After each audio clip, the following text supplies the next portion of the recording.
안녕하세요, 여러분. 한 주일 동안 잘 보내셨어요? 자, 집 밖에 나가지 않고 코로나 때문에 나갈 수가 없었죠. 그래서 집에서 관리 잘 하시고 사회적 거리두기 친구들을 만나지 않고 집에서 혼자 인터넷으로 열심히 공부하셔야 해요. 그러면 지난 시간에 제가 과제 내드린 걸 아직 다 해서 제출하지 않은 학생도 있는데 꼭 이번 주 목요일까지, 금요일까지죠? 금요일 이 수업을 듣고 이걸 보고 있으면 이미 지난주 과제를 다 냈어야 하는 거네요. 자, 그래서 여러분들 과제를 꼭 다 제출해 주시고요.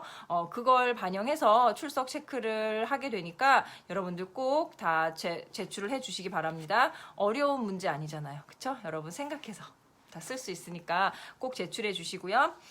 그리고 또 지난번에 유튜브나 이렇게 영상이 보이지 않는다라고 문의 주신 학생들이 많이 있어서 제가 그것과 관련해서 답변을 드렸는데 그 학생들이 이제 봤어요라고 메시지를 보내주신 친구들도 있고 그 답변이 없는 학생들도 있었는데 혹시라도 아직 동영상을 보지 못했거나 아직 볼 수가 없었어요. 아니면 저는 볼 수 없다고 나와요 라는 그런 학생들이 있으면 다시 한번 저에게 메시지 또는 이메일 보내주시면 제가 어떠한 부분에서 그 동영상이 안 보이는지 해결할 수 있는 방법이 있으면 한번 찾아보도록 하겠습니다.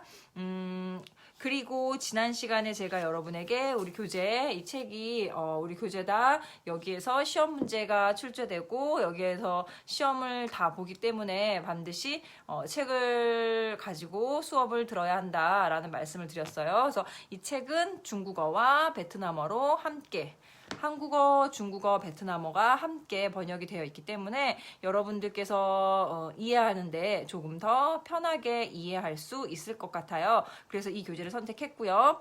자, 오늘부터는 한국사회 이해 이 책을 가지고 수업을 하겠다고 했잖아요. 그래서 오늘은 첫 번째 1과 한국의 지리와 사회에 대해서 공부를 하게 될 거예요. 물론 지금 이렇게 동영상으로 간단하게 제가 전체적인 설명을 하고 다시 PPT를 통해서 여러분들께 다시 수업을 할 건데 여러분들이 지금 제가 생각할 때는 밖에 나갈 수도 없고 그리고 인터넷으로 책을 구입하는 것도 좀 쉽지 않은 학생들도 있을 것 같아서 책을 아직 구입하지 못한 학생들이 더 많을 것 같아요. 그래서 기본적으로 책을 중심으로 수업을 해야 하긴 하는데 여러분들이 지금 책이 없는 학생들이 분명히 있을 것 같아서 책에 있는 전체적인 내용을 한번 제가 지금 동영상으로 같이 여러분께 어떤 내용들이 있다라는 첫 번째 과에 대해서 이야기해주고 PPT를 통해서 여러분들에게 조금 더 자세한 설명과 자세한 수업을 진행하도록 하겠습니다. 자, 뭐 한국의 지리라고 하면 지리가 무엇을 나타내는 건지 아세요, 여러분? 지리 다른 말로 하면 위치라고 생각할 수 있어요. 위치. 자, 한국은 어디에 있어요? 우리 지구볼 있잖아요. 지구는 둥글죠. 지구볼 안에 한국은 어디에 있어요? 지금 여러분이 살고 있는 나라, 여러분의 나라는 어디에 있어요? 라는 것처럼 위치를 말하는 거예요. 그래서 한국의 지리하고 하면 한국은 아시아 대륙의 동쪽 끝에 있는 한반도입니다. 라고 이야기하는 거예요. 그래서 한반도라고 하는 것은 북한과 한국을 합쳤을 때 지도의 모양이 나오는데 그것을 이제 한반도라고 이야기하죠. 자, 그래서 한반도는 두 개의 큰 강이 있는데 이것이 압록강과 두만강이 있어요. 자, 이 압록강과 두만강을 경계로 해서 중국, 러시아 국경이 같이 맞닿아 있다라고 이야기할 수 있어요.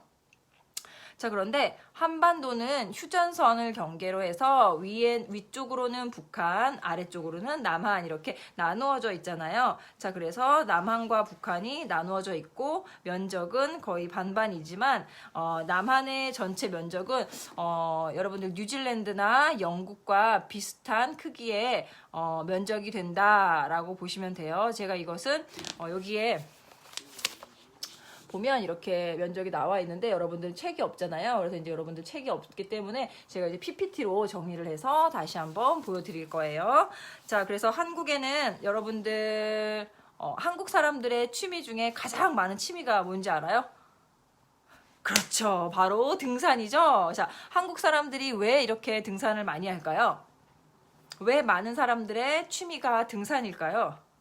그렇죠. 한국에는 국토, 한국에 있는 한반도라는 곳 안에는 국토, 전체 한국의 땅 중에서 70%가 다 산인 거예요. 그래서 어떤 학생들은 이런 이야기도 해요. 한국은 왜 학교가 산 위에 있어요? 자, 어느 학교? 상명대학교. 상명대학교도 산 위에 학교가 있죠. 자, 그런 것처럼 한국에는 한반도의 국토는 70%가 산이라서 산을 깎아서 학교를 만들거나 산을 깎아서 집을 만들거나 하는 부분이 많이 있어요. 그래서 한국은 산이 많다. 그런데 그 산이 높아요? 아주 많이 높진 않아요. 그래서 동네에도 뒷산이 있고 우리들이 쉽게 올라갈 수 있는 산들도 있고 우리 학교 있는 근처에는 북한산 이런 것들이 이제 주변에 산이 많이 있잖아요. 그래서 한국은 어디에 가나 산이 많이 있고 그 산들은 높지 않다. 그리고 산 주변에는 무엇?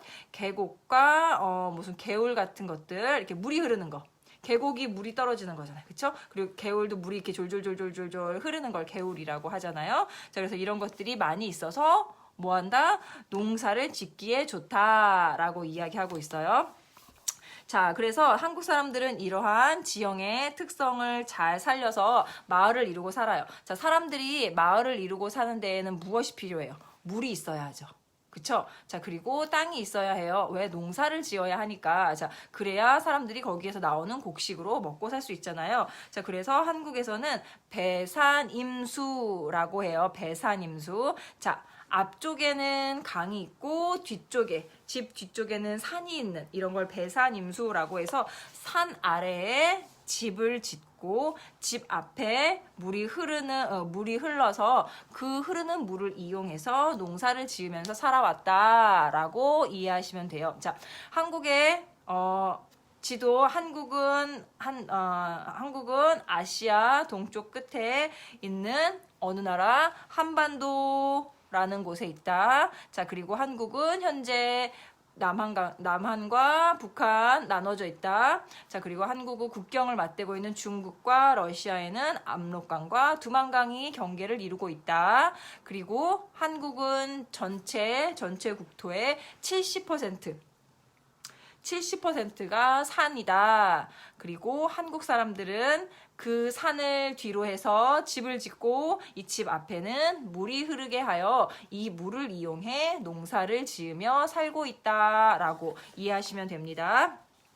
자, 그래서 한국에서는 이렇게 비교적 예전부터 농사를 짓는 농경사회가 발달을 했고, 농경사회는 어떤 사회예요? 우리가 봄에 곡식을 심고 여름에 그 곡식을 키워서 가을에 그것을 추수해서 겨울 동안 그것을 먹고 다시 봄에 농사를 짓잖아요. 그렇기 때문에 한국 사람들은 한 곳에 머물러서 오래 살게 되었고 농사를 지을 때 혼자 농사를 지을 수 없어서 그 마을에 여러 가족이 함께 모여 살면서 그런 촌락을 이루며 살아왔다라는 게 이제 한반도의 기본적인 그 위치와 맞는 기본 일상적인 생활이 되는 거예요. 그래서 옛날부터 한국 사람들은 산을 등지고 집을 짓고 앞에는 물이 흐르는 곳에서 살았으며 그 물을 이용해 농사를 짓고 그 농사를 지어서 먹고 살았다. 그리고 농사를 혼자 지을 수 없으니까 여러 가족들이 함께 마을을 이루어서 살고 있었다라는 것이에요. 자, 그래서 한국은 한반도에 위치한 곳이고, 자, 그 다음에 배산임수라고 한다라고 해서 이렇게 한국에서 기본적인 지리 지형이에요. 그래서 한국의 위치는 어디에 있다라는 것을 설명하는 부분이고, 또 한국은 이런 그 지리적인 환경을 가지고 어떻게 생활했다? 농사를 짓는 농경 생활을 해왔다입니다. 자, 그러면 이제 제가 여러분과 함께 PPT로 다시 한번 이 한반도에 대해서 조금 더 설명을 하도록 할게요. 자, 그러면 여러분들이 책이 있으면 좋은데 책이 없어서 제가 다시 PPT로 여러분들에게 조금 더 자세한 설명을 해드리겠습니다. 자.